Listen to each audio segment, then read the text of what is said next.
Yeah, because I see lots of movies, but I don't see a movie that's shot like this ever. It's a uniquely. I don't know if I was trying to think if I had seen anything like it, and I just couldn't think of anything. There's. I mean, the film that came to my mind when Sam was talking about this was Come and See, Ilya Klimov movie, made in the mid-'80s, and it's basically about a boy kind of lost in the war in Belarus, and it's not one take or anything, but there's a lot of long Steadicam shots. It's kind of seeing the kind of world from this boy's perspective, and that came to my mind. I was wondering where were you? Was there, because the thing is, the way it's shot is just so amazing that I know they have the boom and all the everything that's going on, but physically, were you? Because it was just so fluid.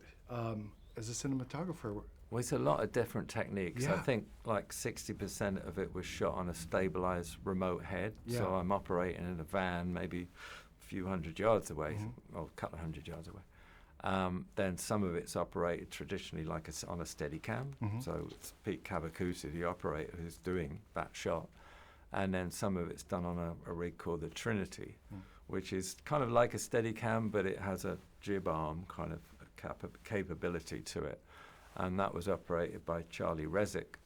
And I'm doing the tilt on that, and I'm also doing stop pulling all the time on whatever it was. So, it's a combination of a lot of different techniques, really. When you're watching it, I was saying this before. You feel like you're the camera in a way. You're running alongside these guys, and then you lose them a minute because you're behind a rock. I mean, is that what you were going for, to be the audience, kind of doing the journey? Yeah. And the cameras. I mean, I think that's a reason for the technique. I mean, certainly why Sam wanted to do it like this and envisioned it like this from the moment he started writing the story, really. I mean, I hope that it's immersive and the technique doesn't draw attention to itself. But on the other hand, I think anybody having watched the film will be aware that, oh my God, that was one shot. Yeah, how was that done? Which I think adds a layer of interest.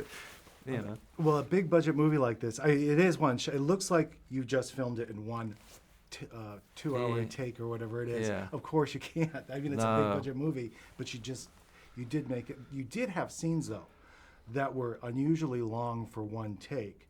Which I always think would be really kind of scary, because I know being on a film set what it's like. You're I think you had 9 minutes at one point. Yeah, that one particular shot, I won't go into it, but because, again, it's you operating remotely or the operator's doing it, and it's like you get to sort of minute 7, minute 8, and you think, this is really good so far, but if it falls apart before you get to minute 9, that's what I was you got to start again. I know. So the anxiety level, it's not like you can say, oh, well, that bit's great, we'll cut to a close-up or a wide shot, and you couldn't. It was like everything had to, but that's why everything had to be mapped out as much as we could before we started shooting, and the actors had to know what they were doing, the movement they were doing, so their relationship to the camera was all kind of like almost built in. That was part of their DNA, and then they could just perform, make the characters then after that. Well, anyway, your work blew me away. So, thank you. Congratulations.